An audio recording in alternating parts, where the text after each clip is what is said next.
부처님이 제일 마지막 경전을, 법화경을 영산해상에서 8년 동안 설하셨는데, 법화경 설하시다가 부처님이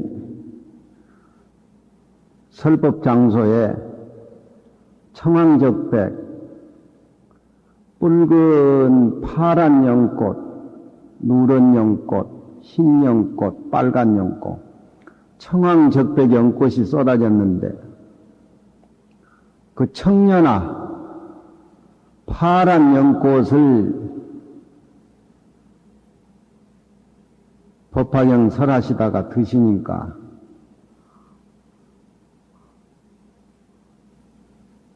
인간과 천상의 대중들은 무슨 내용인지 망조를 했다. 몸둘 바를 모르고 마음에 하릴 바를 몰랐다. 망조라 그러죠. 둘 바를 잊어버렸다. 어디에 머무르고 어디에 마음을 안주시켜야 되냐, 그걸 잊어버렸다. 아무도 몰랐는데 오직 대머리 가섭존자만이 미소를 했다.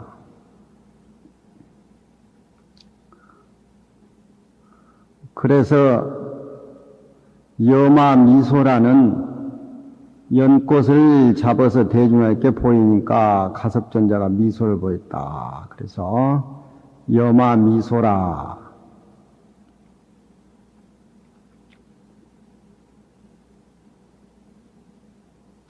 그 여마미소는 가섭존자가 미소를 하니까 부처님이 연꽃 등 소식을 다른 사람은 모르는데 가섭존자만 알았다 그래서 정법안장과 열반묘심을 가섭에게 전한다.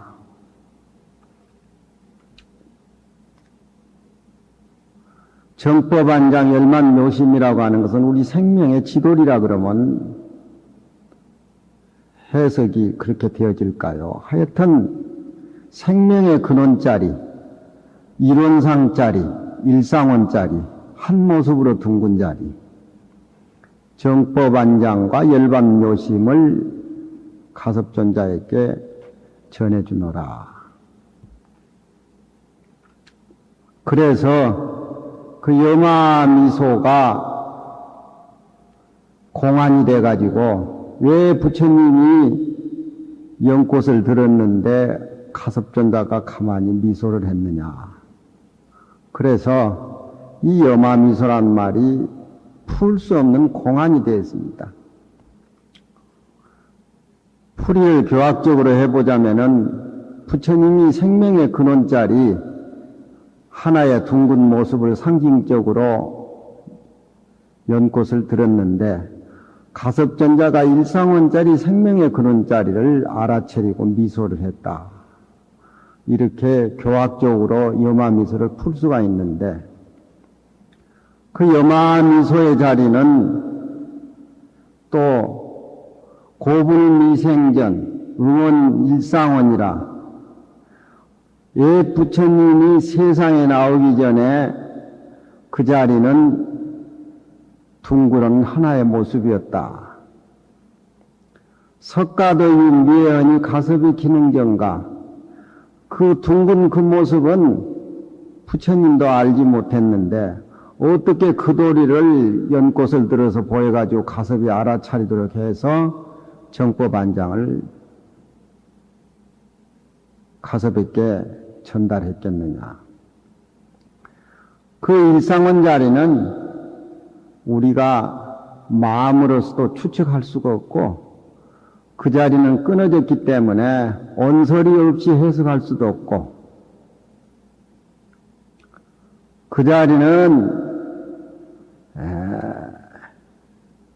안다 하면은 주관과 객관이 벌어지기 때문에 아는 것에 속해 있는 것이 아닙니다. 그래서 여마미소가 지금 3000년이 됐습니다마는 그 여마미소를 공안을 생명의 잔치 공안을 푸는 사람이 아무도 없었다.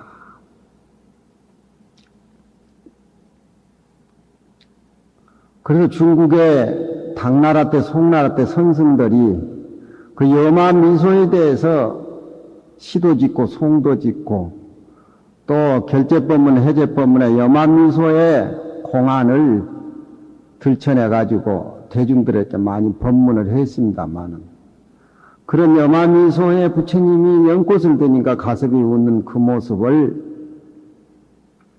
제대로 그려내지 못하고 일방적으로 야학으로 말하면 삼진아웃됐다. 보보행섭 연화상 불각 신도 천의중이라 여마미소. 중국의 유명한 생활선을 주창으로 한 육조스님 이후에 오종가풍의 선사들이 그 여마미소의 뜻을 제대로 알려고 노력을 했지만 결국 그것은 풀리지 않는 공안이었다. 풀리지 않는 공안을 뒤에 사람들이 해석하기를 보보행섭 연화상 연꽃이 피어있는 연못에 가서 너무너무 연꽃이 아름답다 보니까 연꽃의 아름다움에 도취되어 가지고 행여나 가서 만지고 꺾으려고 하다가 불각이란 말은 자기도 모르는 사이에 신도 몸은 연꽃 사이 풀 진흙밭에 파묻히고 말았다.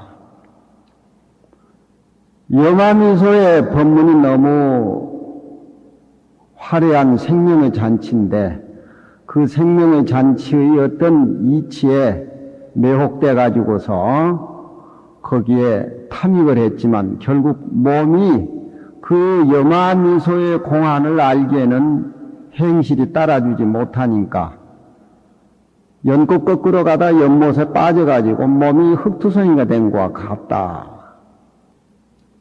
그래서 모두 여마미소는 풀리지 않는 공안입니다. 근데 지금도 조실방을 여마미소라 그래가지고 여마미소를 써서 이제 모두 방에 붙이고 하는데 아직도 그 공안이 푸는 사람이 아무도 없어요. 저도 여마미소를 생각해 봤습니다만 연꽃 꺾으러 가다가 진흙밭에 뒹굴고 결국 내 모습만 드러내고 말았어요. 또 여마미소를 선사들이 공안을 풀려고 했지만 저것은 경기가 끊어진 자리고 서가모니 부처님이 세상에 나오기 전부터 하나의 이론상이 돼가지고 그 자리는 서가모니 부처님도 몰랐는데 어떻게 서가모니 부처님이 가서 뵙게 그들을 전했겠느냐. 그래서 선사들이 부처님을 또 헐뜯고 또 천기무술 했다 이래가지고 자기만이 가지고 있는 것이 아니고 일체 중생이 다 가지고 있었는데 부처님이 자기만 혼자 이론상을 가지고 있는 양 연꽃을 드니까 가섭이 미소를 지어가지고서 자기들끼리 모든 중생에게도 다 있는데 자기들만이 소중하고 있는 양 해가지고 모르는 사람을 상대로 해서 기만을 했다. 잔치는 너무 화려했는데 끝맺음이 안 좋았다. 그래가지고 두중미경이라 불안선사 같은 말은 머리는 화려하고 무거웠는데 꼬리는 아주 감추고 가벼워 경거망동했다. 이래가지고 그 자리는 얘기할 수 없는 자리인데 설교를 해가지고서 결국 천기누설을 했다. 부처님의 여마미소야말로 선사들이 얘기할 적에 전쟁하다가 군사들이 목이 마르니까 대장이 저 위에 매실이 있으니까 조금 말라면 매실을 먹자 해가지고서 그 더위에 시달리고 기갈에 시달린 군사에게 조조가 침이 나오도록 만들었다. 우선 그저 땜질로 그저 그런 말이지 염화미소의 의미는 별로 없다. 그렇게 선사들이 부처님한테 도전을 했지만 역시 염화미소는 너무 화려한 잔치다 보니까 결국 선사들이 자기 색깔만 노출시키고 자기 모습만 남에게 보여가지고 허물만 남기는 이런 아주 염화미소의 공안입니다. 거기에 이제 그 명진장이 묵은 내가 염송을 내가 봤어. 전에 내가 20대 그걸 봤는데 잊어버리고 그 명진장이 날 공부를 시킨 기라. 예. 되게 불교 신문에 보면은 이제 그 결제법문하고 해제법문하고 그 해인사 방장스님이나 수덕사 방장스님 법문이 실립니다. 대개 이제 저런 형태로 실려요. 그 염송에 보면은 염송이 이제 30권인데 선사들이 써놓은 염송이라는 것은 그냥 대답하는 게 아니라 마구대서 흔들어요. 이론적인 것이 거의 없습니다. 물이 나기를 보느냐, 나기가 물을 보느냐. 내가 어렸을 적에 경산 노심하고 우리 노심 모시고 살았는데 우리 노심이 염주를 돌리니까 우리 노심은 강사입니다. 원래 수자 출신이지만 염주를 돌리니까 경산 스님이 염주가 몇 개냐니까 나는 돌릴 테니까 자네가 세라고. 이런 상의 모습을 어찌 몇 개니 한 개니 두 개니 얘기할 수가 있느냐 이 말이야. 그러니까 우리의 살림살이는 항상 이런 상 속에서 항상 살면서 차별의 경계를 이런 상 속에서 놔둬야지 차별의 경계에서 살다 보면 본래 우리 모습의 이런 상 도리를 잊어버린다, 매한다 이 말이야. 그러니까 염주가 몇 개입니까 하니까 나는 돌릴 테니까 자네는 한번 세보라고. 나는 그때 그 말귀를 알아들어서 어렸지만 강사가 강사 말을 해야지 왜 선사 말을 합니까? 내가 우리 노심보 그러니까 나는 강사가 아니고 선사야. 우리 선방 출신이야. 선했다는 경산 스님이 강사만 저게 강사 출신 같아. 이제 웃고 말았는데. 그 염화미소를 가지고 그 천복일이라고 하는 건 아마 이제 천복은 호고 일이라고 하는 것은 이제 법포인데 염화미소를 가지고 상당법문하는데 상당법문이라 하면은 결제, 해제, 정규법회를 상당법문이라 그래요. 법당에 올라가서 정식으로 주장자를 치면서 선사가 법문하는 그 상당법문. 그러니까 정기법회, 결제, 해제, 날 정기법회를 상당법문인데 결제법문인지 해제법문인지 아마 해제법문 같아요. 천복일선사가 법당에 올라가지고서 그 차와온 부처님이 영산회상에서 연꽃을 드는데 가슴에 미소를 짓다. 그 대목에 법문하신 겁니다. 그러니까 선사들이 염화미소에 대해서 대중을 상들해서 법문을 많이 했는데 그 모아놔둔 것이 바로 염송이에요. 염화미소에서 모아놔둔 법문이 이제 하나의 공안으로 등장해가지고 염송 30권에 처음에 이제 도설 내이상으로부터 저기 세 번째 나오는 법문인데 이 염화미소를 들어 이르되 사자해우의 침계 상투라 여기 모인 대중이 나나 제자들이나 사자란 말은 스승과 제자라 이 말이죠. 사자 해우의 침계 상투라 반군형만큼이나 계자시 적은 통에도 다 서로 통한다 이 말이죠. 침계 상투라는 말은 서로 참 열심히 공부를 했지만 요차 미유 출신지로라 서로 의가 상투해가지고 결제적으로 이렇게 공부를 잘했지만 출신지로 아직까지 출신지로 몸뚱이를 벗어난 길의 소식을 아는 자가 이대 중에 아무도 없다. 그런 얘기입니다. 몸뚱이를 벗어나는 돌이, 우리 저 곽진처사가 미얀마 가서 몸뚱이 조복받고 왔는데 몸뚱이 벗어난 돌이, 우리 중생은 몸뚱이 때문에, 몸뚱이라는 게 뭐냐면 우리 몸이라고 하는 것은 아상, 인상, 중생상, 금강계, 수자상할 적에 우리 몸은 우리 중생들이 항상 100년도 못 살지만 영원한 것 같이 그렇게 생각하고 아주 내 몸뚱이 아주 내 위주로 아주 탐진치가 꽉 차 있지요.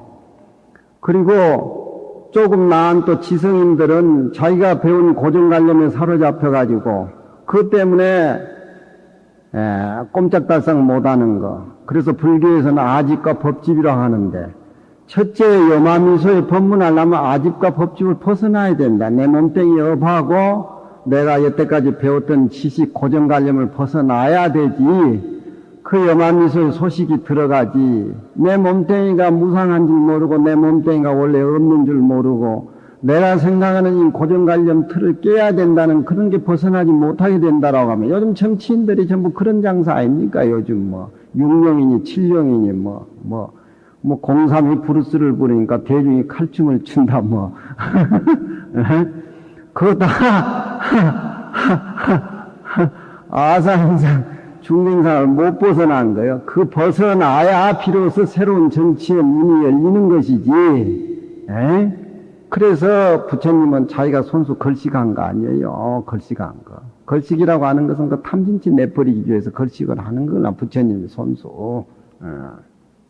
미유 출신지로라. 요긴하게도 또한 출신지로가 없어. 그걸 벗어나야 돼. 그걸 벗어나야 여마미소 도리를 안다 이 말이야. 그걸 못 벗어났다 이 말이야. 문리 출신은 이언이와, 이게 논어에 있는 말이에요. 세상 사람들이 문을 출입을 하는데, 오고 들어가고 나아갈 때 나의 문을 출입을 하는데, 문리 출신은 이언이와, 방에 앉아있다가 밖에 문을 열고 나아가고 밖에서 문을 열고 방에 들어오는데 문을 다 이용한다 이 말이에요. 문을 보면은 문에 지도리가 있습니다. 지도리는 딱 중간에 박혀 있고 문은 왔다 갔다 하지요. 지도리는 근본 이론상의 비유를 하고 왔다 갔다 한 것은 이제 차별로 이렇게 봐가지고서 세상 사람들이 방 안에서 문을 열고 나갈 때나 안에서 밖에서 문을 열고 들어올 적에는 그 지도리를 다 거쳐가지고서 들어오면서 하마규 사도 논어에 보면은 왜 이 도의 문을 말미암지 않느냐. 공자님 그런 말을 했어요. 그러니까 문을 열고 나가고 밖에서 들어올 적에 지도리를 밟는다라고 하면은 우리 마음의 근본 뿌리의 지도리를 밟아야 될 건데, 근본 지도리 우리 이론상을 밟지 않고 차버리 세계에서만 그렇게 허덕이고 내 몸뚱이 아집과 내가 아는 고정관념 법집에 사로잡혀 그리 꼼짝 못하느냐. 그러니까 거짓 도적을 우리는 키우고 있는 경우가 된다. 그러니까 문리 출신은 이언이와, 내가 문을 열고 밖에 나가고 들어오는 건 식권이와, 신이 출문은 아니라 내 몸속에 들어있는 탐진치나 법집, 아집은 벗어나기가 어렵다 이 말이에요. 그렇죠? 그게 비유한 겁니다. 신이 출문은 아니라 내 몸속에 들어있는 문을 초월하기는 아니라 어렵다 이 말이에요. 그러니까 여만미소의 도리를 우리가 법문을 들으면은 불기둥인 같은 게 솟구쳐 올라와가지고 크게 실감을 느끼고 매력을 느껴야 되는데, 우리 몸뚱이에 국집되어 있고 내 아는 고정관념에 사로잡히다 보니까 그런 생명의 잔치를 부처님이 말씀하고 가섭이 하답을 했지만 우리에게는 실감이 안 나는 이유가 우리 몸뚱이에 국집되어 있고 우리 법집에 국집되어 있다. 그러니까 신이 출문은 아니라 몸속에 들어있는 탐진치의 문은 벗어나기는 어렵다. 그러니까 우리 대중이 부처님이 연꽃을 드니까 가섭이 미소 짓는 그런 내용을 실감나지 못하고 그 소리를 들으면 불구덩이 솟구쳐 올라가지고서 당장 기합이 되는데 안 된다 이 말이에요. 금차해 중에 이제 이 대중 가운데에 마규 출신저 납승마하 오늘 이 해제법문이 대중 가운데에 1100여 년 전 법문입니다. 오늘 이 해중 가운데 해제 모이는 이 대중 가운데 마규 출신저 납승마하 몸뚱이 탐진치를 벗어가지고 고정관념을 벗어나서 염화미소의 소식을 아는 납승이 있느냐 마느냐, 마규 출신저 납승마와 있느냐 마느냐. 염화미소가 어려운 건 사실이지만 저건 뚫리지 않는 공안이기 때문에 참으로 생명의 잔치에 어떤 그런 매력은 있는 겁니다. 나도 연꽃은 보고 봤지만 거꾸로 가다가 진흙탕 속에 빠져가지고 허우적거리지만 어쩌니도 잠을 못 자서 염화미소 생각하니까 꽃 거꾸로 가다가 왜 그렇게 진흙탕 속에 헤맸는지 그래도 또 거꾸로 가지. 마규납승마하 대중 거증하라 대중을 상대해서 출신지로의 길을 내보이라. 이게 선사들의 말입니다. 교학적으로는 풀 수가 없어요. 내가 강사다 보니까 염성을 이런 식으로 풀이야 한 것이 맞는지 안 맞는지 모르지만 문자를 저렇게 형성을 해놨으니까 또 천복 일선사가 대중 앞에서 기실 법문을 저렇게 하니까 저런 말이 끄집어 나왔겠지만 선사가 염화미소를 얘기하면서 저렇게 너들너들 붙여놓은 것도 전 문제는 많은 겁니다. 출신지로를 깨달은 대중이 있느냐? 대중 앞에 나와서 한번 그걸 증거대라. 그러면 우리는 우리 몸 놔두고 따로 깨달을 수 있는 출신문이 있는가? 여기에 또 걸립니다. 걸리는 게 잔병이라요. 걸리는 게 잔병이에요. 열반에 걸리든 염화미소에 걸리든 따로의 무슨 뭐가 있다는데 걸리는 거. 그러니까 자기가 출신지로 납승이 있느냐 이렇게 물었을 적에 또 병신 같은 수자들은 혹시 또 내 몸 뛰어나는 길이 따로 있는가 또 여기에 걸린다 이 말이에요. 그걸 할로 축계라 그러죠. 할로는 흑대기를 쫓는다. 사자는 교인하고 사자는 돌멩이 던지는 사람을 물지만 할로는 흑대기를 쫓아간다. 그러니까 출신지로가 있느냐, 출신지로를 얻은 납승은 이 앞에서 이 얘기를 하라. 이렇게 얘기하니까 또 대중들이 혹 출신지로가 있는가. 거기에 대해서 의심을 한다. 법상에서 눈을 감고 가만히 있다. 양구란 말은 가만히 계시는 겁니다. 가만히 계신 그 자리에 뭐가 붙었어요? 가만히 계십니다. 기호란 말은 몇 기자 언어자인데 여기에서는 감탄사로 하마터면은 잘못했으면은 염화미소의 법문을 듣지 못하고 부처님이 연꽃을 들을 때 가슴에 미소 짓는 그 법문을 듣지 못했던들 기호 그렇게 해석해야 될까요? 하마터면은 교적 파가렸다. 도적을 가리켜가지고 도둑놈을 가리켜가지고 집안 망할 뻔했다. 파가란 말은 파알파자 집가자 집안 망할 뻔했다. 중생들이라고 하는 것은 자기 몸에 국집되어 있기 때문에 자기 몸뚱이는 자기가 관리하고 있는 것이지 살아있는 동안 관리하는 게 집기 아닙니다. 집기 아니에요. 생명의 근원자에서 밖으로 뻗어진 하나의 그림자에 지나지 않지. 그러니까 우리는 이 몸뚱이에 꼼짝돌싹 못하게 집착되어 있기 때문에 이 몸뚱이 위에서 살다 보니까 결국 몸뚱이는 내게 아니니까 내게 아닌 도적을 나는 미기고 살린다 이 말이에요. 염화미소의 법문을 듣지 못했던들 우리는 기호 하마터면은 도적을 가리켜서 집안을 망할 뻔했다. 우리 법신자리를 못 보고 파괴했을 뻔했었다. 갈이란 말은 사성음으로 할과 갈 중간 발음입니다. 요즘 선사들은 갈 하는데 할과 갈을 할과 갈일 중간 발음이며 사성음에 우리는 되게 할하다 갈하다 그러죠. 갈과 할 중간 발음이에요. 이 갈이라는 말은 선사들이 자갈이 있고 타갈이 있어요. 자갈, 타갈. 자라고 하는 것은 갈할 적에 자기 허물을 감추는 게 갈입니다. 왜 괜한 소리 했구만, 또 천진누소리 했구만. 그것은 아무래도 답이 없는 것이야. 그러니까 여기에 갈이란 말은 누구에게 가느냐? 타갈로 해석을 해야 되겠죠. 내가 출신지로를 얘기를 하니까 행여 또 출신지로가 내 마음 밖에 따로 있는가 의심을 내는 대중을 박살내는 갈입니다. 그 갈, 대중이 행여 내 마음 밖에 따로 이 출신지로가 있는가 이걸 대중이 행여 의심할까 싶어서 흑댕이 쫓아갈까 싶어서 갈할 때는 타갈입니다.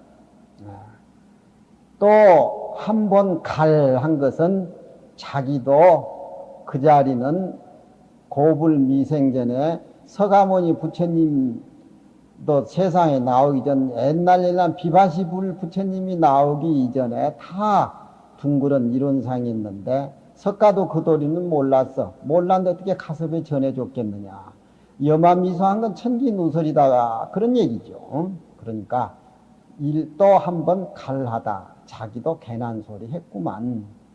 그러니까 우리는 그 당냥이라는 사막에 뜯어먹는 그 곤충이 이렇게 지나가면은 누런 깨꾸리가 그 곤충을 잡아먹으려고 쫓아갑니다. 누런 깨꾸리가 곤충 잡아먹으려고 쫓아가다가 지 몸이 노출이 되니까 뒤에 또 포수가 따라갑니다. 누런 깨꾸리를 잡으려고. 또 포수는 누런 깨꾸리를 잡으려 총을 들고 가다가 자기 몸도 드러나고 또 깨꾸리를 쫓아가다 자기 몸도 졌습니다. 이 이론상의 도리는 소리도 없고 색깔이 없어야 되는데 남이 부처님 여마미소한 허물 괜히 뜯다가 자기 자신이 노출돼가지고 허물만 남는다 그런 얘기죠. 그러니까 이 선법문이라고 하는 것은 찌꺼기가 남으면은 그것은 교학적으로 떨어지는 것이지 아무 의미가 없는 것이다.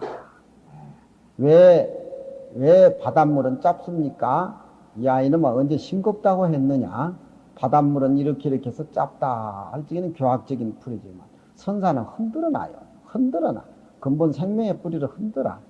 갈, 일갈, 자갈.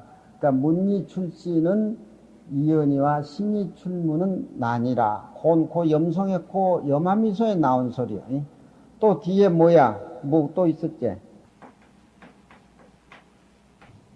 저것도 여마시중에 대해서 정의 계신선사가 소참법문이라고 하는 것은 그 저녁 고향 잡수시고 차 마시면서 수자들하고 얘기하는 거라든가 또 이제 울력이 끝나고 나서 차 마시면서 수자들하고 얘기하는 거라든가 그런 법문을 소참법문이라 그래요. 소참법문.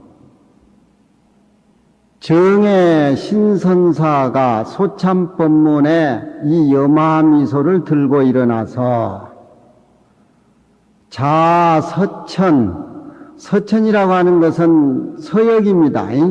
서천으로 붙어서 자자는 이런 데는 전치사로 서천으로 붙어서 삼수변의 스스로 자자는 밑개자 밑 차토조사와 차토조사란 말은 서근사치 당토이삼 33조사란 말입니다. 가서 서천으로부터 및 차토조사와 천하노화상이 미단 차게 공안하니 아직 끝 여마미소의 공안을 깨달은 사람이 없으니 금야의 오늘 저녁 소참법문의 산승은 불성 미모하고 몸뚱이뿐만 아니라 눈썹 털까지 아끼지 않고 위 죄인 단가골이라 이 여마미소를 파헤쳐 죽었다. 폭풍 전야대 같이 아주 그냥 대중 앞에서 이 정의 신선사가 여마미소대에서 한 칼을 들고 나섰습니다. 좀 허둥된 것 같지요? 그 염화미소에 부처님이 연꽃을 드니까 가섭전자가 미소를 지었는데 자기는 그냥 한 칼 휘두르려고 소참법문에 나서기는 나섰지만 원치 벽이 높으니까 좀 당황은 해요. 그 법문 내용서를 들어보면은 좀 그런 기미가 있어요. 너무 차이가 생기기 때문에. 위죄인 단가홀이라 모든 사람을 위해서 단이란 말은 염화미소의 이 공안을 확실하게 끊어서 확실하게 내보이겠다. 그 답이 그겁니다. 세조는 8하고 가섭은 13이라. 저렇게 물어오면 이제 내가 답을 해주지. 세조는 이 도리를 자기가 알았다라고 해가지고 8이란 말은 84,000 법문을 했으니까 8이라는 숫자 거기서 왔습니다. 그러니까 이건 이 도리는 석가만 혼자 아는 것이 아니고 일체 대중이 다 갖춰져 있는데 자기만 혼자 아는 것 같이 연꽃을 들어가지고 가섭전자고 짰다 이 말이야. 이 사기성이라 이 말이야. 사기성. 예. 왜 중생에게 우리 집에도 다 갖추고 있는 건데 자기만 혼자 가지고 있는 것 그냥 들어보여가지고 가섭전자고 짜고 그 분위기에 천하노화상들은 다 도매금으로 넘어갔고 또 이 염화미소 자체를 아직 공안을 답한 사람이 없는데 엄연히 따지고 보면은 그런 의미에서 석가만 가지고 있는 것이 아니라 우리 집에도 다 갖춰져 있던 것인데 가서 괜히 알고 보니까 사기당했다 그겁니다. 그러니까 방맹이로 가지고 8방맹이를 쳐서 석가를 죽이겠단 말입니다. 파라. 굉장히 크게 달라들지요. 파라고 또 가섭전자는 8방맹이 위에다가 5방맹이를 더 보태가지고 13방맹이를 휘둘러 주겠다.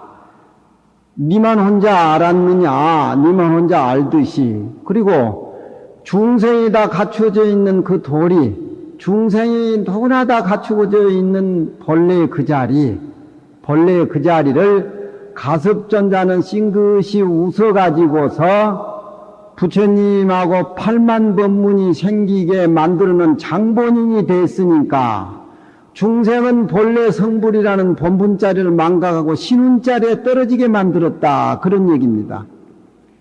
불교는 선언이 고급 불교가 돼가지고 이런 말들이 어려운 것 같지만 본분과 신운이 있어요. 우리는 본분은 부처님이랑 우리가 다 갖춰져 있는 것이고 신운은 우리는 중생이기 때문에 무명에 덮여 있다 보니까 업식을 재해 나가다 보기 때문에 십신, 십주, 십행, 십회양, 십주 해가지고 55의 점차를 닦아 올라가야 됩니다. 화엄경 작품이 53 선지식 만난 게 55의 점차를 밟아가지고 묘각, 등각, 부처님 자리에 오르는 것인데 그 55의 점차 밟지 않아도 우리는 본래 부처님이고 본래 성불자리인데 가섭이 미소를 지무로 해가지고 그것을 55의 점자 법문하기를 도와줬다 그겁니다. 근데 원래 중생이 가지고 있는 성불자리의 본분을 망각하고 지말적인 새로이 닦아서 훈습해 나아가는 그 길을 가섭전자는 마련해 줬기 때문에 본래 부처인 우리 중생을 끌어내려 가지고서 더 고생시켜 가지고서 그 자리를 표현했기 때문에 55이라는 점차에 5 숫자가 돼가지고 13개가 됐어요. 8개. 그래 13이라. 예. 그러니까 13개의 방맹이를 또 가섭전자에게 치웠다. 그러니까 전에 신선사가 방맹이를 부처님한테 8방맹이 치고 가섭전자에게 13방맹이를 쳤는데 그 길이 그렇게 될까요?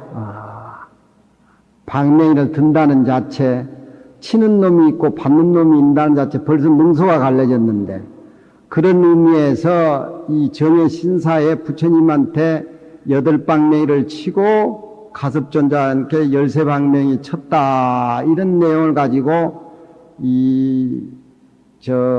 염송설화를 쓰신 이 무의자라든가, 무의자 스님이 그 염송 30권을 또 설화를 지었는데, 지리산 벽성사에서 직접 염성 설화를, 염송에 대해서 불이 설화를 지었는데, 염성 설화 붓으로 염성 설화를 지을 때가 붓끝에서 사리가 막 쏟아졌다는 그런 설이 있어요.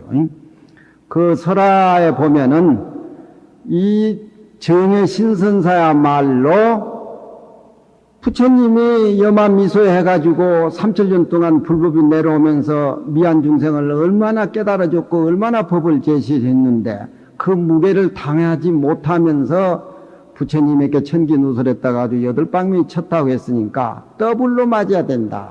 더블로. 15개 부처님 8개 더블로 맞게 되면 21방명을 더 맞아야 된다. 에이? 그러니까 이 불법이라고 하는 것은 제대로 생명의 이론상의 근본 자리를 모르고 신운이나 지역적인 쪽에서 허덕이다 보면은 신운 자리에 떨어져 가지고 중생이 부처되기까지는 사마성직입이 걸린다라고 하는데, 선이라고 하는 것은 사마성직을 밟지 않고 일초직이 멸해지라 바로 염화미소 자리에 열애지에 들어게 해가지고 하는 것이 그게 이 선인데, 가섭존자야말로 55위 점차 부처님이 말씀하기를 도와진 장본이기 때문에 8이라는 8만이라는 숫자 8방명에 5 숫자를 합해가지고 13개의 방면을 맞아야 된다. 그렇지만 정의 신사도 허물이 많아요. 부처님 8방면 치다 보니까 자기 몸도 드러나고 옷도 젖은 거예요. 그러니까 이 불법이라고 하는 것은 생명의 근원자리라고 하는 것은 우리가 근원자리에 앉아서 살림을 차려야지 지엽적인 차별적인 세상에 나와서 살림을 차리다면 근본자리를 모르다 보니까 칠룡이 나오고 육룡이 나오고 뭐 칼춤을 치고 뭐 치고 뭐 이 아무 의미가 없는 것이에요. 이런 것들이. 그래서 이 염화미소의 생명의 자리를 그 명나라 때 왕양명이라고 유명한 그 선악에 가까운 학자가 있었는데 그런 표현을 싫어. 야정해왈 삼만리. 앞구절은 별로 의미가 없고, 야정해도 삼만리. 밤은 고요한데 3만리나 된 바다에서 밤 파도가 일어난다 이 말이에요. 밤은 고요한데. 야정해도 3만리. 밤은 고요한데 바닷바람 소리가 3만리나 일렁거리는데, 월명비석 하천풍이라 달 밝은 밤에 주장자를 던져서 하늘바람을 타고 내려온다. 이건 사실 어려운 왕양명의 오도송인데, 천풍이라고 하는 것은 하늘이 맑았을 적에 맑은 바람이 부는 것이 천풍이고, 바다가 3만리나 되는데 바다가 파도가 친다라고 하는 것은 구름 한 점 없는 밤하늘 갠 밤하늘하고 바다하고 마주 닿는 겁니다. 자기는 주장자를 던져가지고 구름 한 점 없는 밤하늘에 달을 타고, 그 주장자는 구멍 없는 피리가 돼가지고 천풍, 하늘의 바람을 타고 내려오면서 그 3만리나 되는 고요한 바다, 파도치는 밤바다에 구멍 없는 피리를 미소 짓는 달을 타고 내려오면서 무생가를 부르면서 바다 한복판에 찍혀 내려온다. 이 염화미소의 고향을 화답을 해가지고 이런 시로 표현한다라고 하는 것이 선시에서는 좀처럼 보기 힘든 시입니다. 고요한 바다, 구름 한 점 없는 하늘.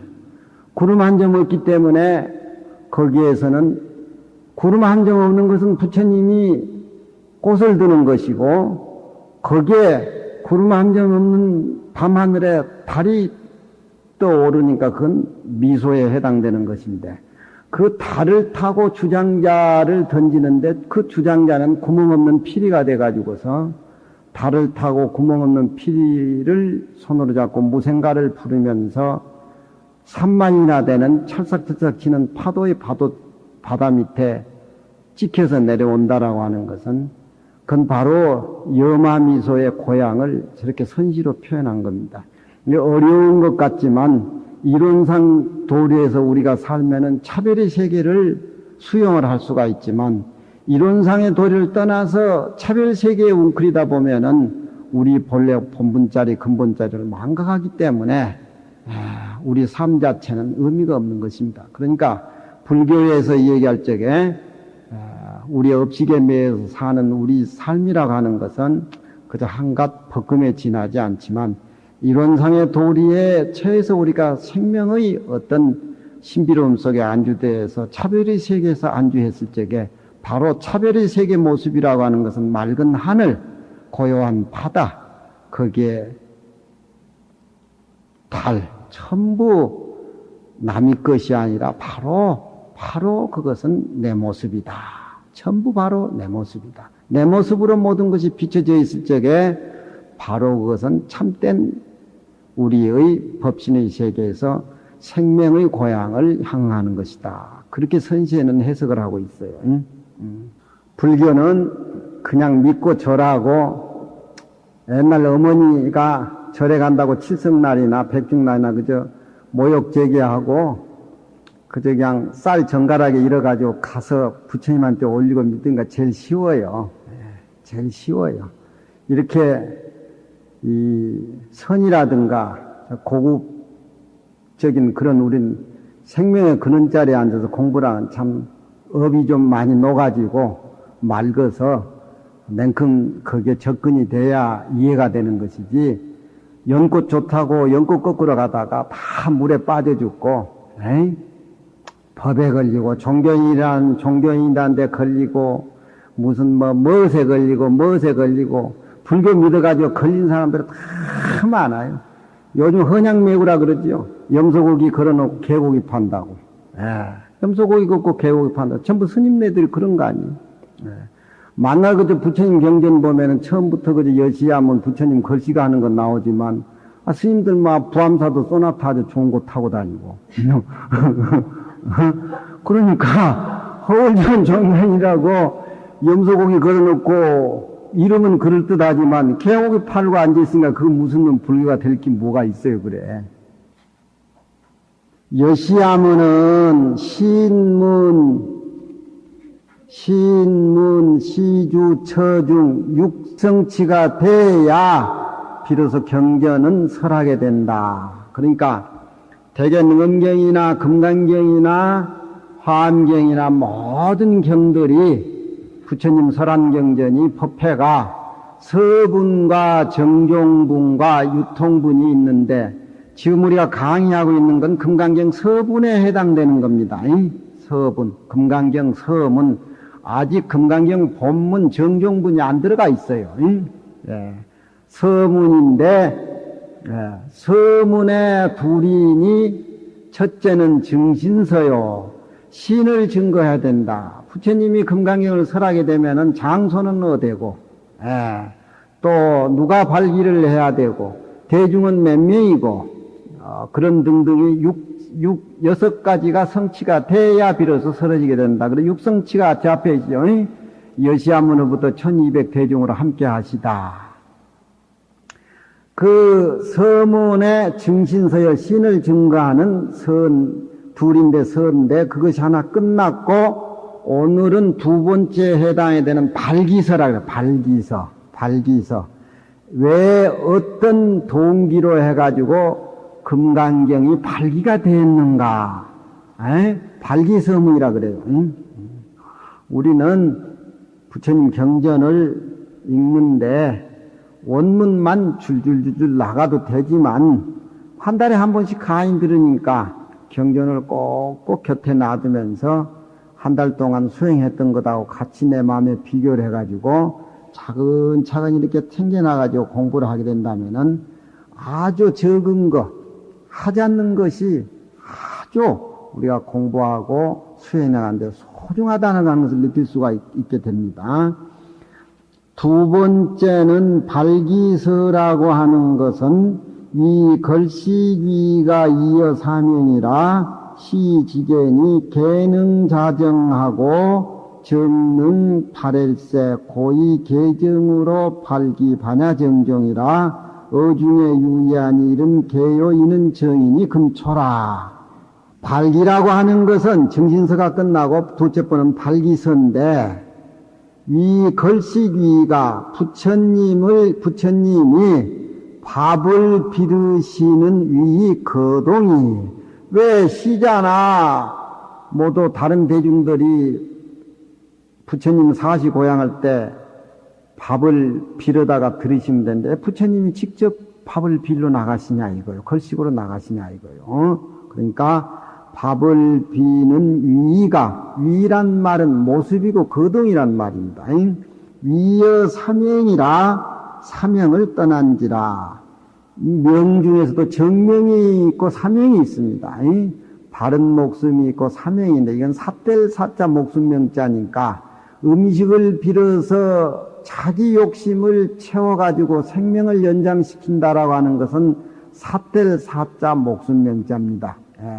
그러니까 부처님은 걸식하는 이가 중생을 위해서 법문하기 위해서 또 물욕을 떨어버림을 위해서 모든 그런 것들을 몸소 보여준 계행이기 때문에 어떤 부처님이 삿되게 살아가는 목숨을 여였다. 그러니까 사명을 떠나는지라 시지견이 이것이 부처님이 계를 가짐이 되는 것이니 계행을 몸소 보여준다 중생에게 욕심을 떨가버리고 남을 위해서 탁발해가지고서 자기만 잡수시는 것이 아니라 남에게 주는 것이다. 그러니까 개가 몸을 간수하는 개가 능히 내 마음을 안정시키는 것을 자로로 한다. 그러니까 요즘 청소년들이 비행을 많이 저지른 이유가 교과서에 계행 지키는 것이 없기 때문에 그런 겁니다. 교과서의 교육이 어떤 계행 지키는 윤리적인 교육을 많이 시켜가지고서 한자 교육, 우리 정신문화 한자 교육을 많이 시키면은 왜 부모에게 효도를 해야 되고, 왜 선생님을 공경을 해야 되고, 왜 어머니를 사랑해야 되는가? 이치를 내면에서 깨닫게 돼요. 깨닫게 되면은 그것은 자연적 마음이 안정되는 것입니다. 그러니까 개라고 하는 것은 그런 것이 몸으로 잘 다듬어지고 갖춰져 있을 적에 그게 안정이 찾아오는 겁니다. 그래서 부처님 처음 출가한 스님에게 삼위계들을 받을 적에, 삼위십계를 받을 적에 살생하지 말라, 도둑질하지 말라, 음행하지 말라, 술 먹지 말라, 거짓말하지 말라. 이건 전부 계행에 해당되는 것이죠. 대승경전에서는 살생하지 말라는 소리를 자비를 베풀어라. 도둑질하지 마라 하는 것은 복덕을 짓게 만들어라. 그렇게 좀 해석을 달리하지만, 그러니까 계행을 잘 지킴으로 해서 능히 안정을 가져오고, 또 안정이 된 뒤에는 능히 거기에서 나오는 마음의 씀씀이가 지혜다 이 말이죠. 지혜, 능히 지혜를 발할세 고로 계와 정으로서 부처님이 몸소 탁발하신 것은 계행을 중생에게 보이는 것이고, 이 정이라고 하는 것은 다 털어버리시고 계와 정으로서 반야경, 금강경의 바른 종지를 발기함이니라. 발기서에는 계와 정으로 반야의 바른 종지를 발기를 한다. 그런 얘기입니다. 그 가운데에 둘이 있으니, 발기서에 또 둘이 있으니, 첫째는 계로서 부처님이 보이고, 둘째로는 반야의 정으로서 보인 것이니 금초라. 이제는 개로서 부처님이 보인다. 금초가 개로서 보이는 게 되지요. 그동안 쭉 경전 공부를 했으면 이런 이제 소의 과목이 나오는 규봉소 같은 칼럼을 지어서 이렇게 보면은 깨달음이 많이 느껴질 겁니다.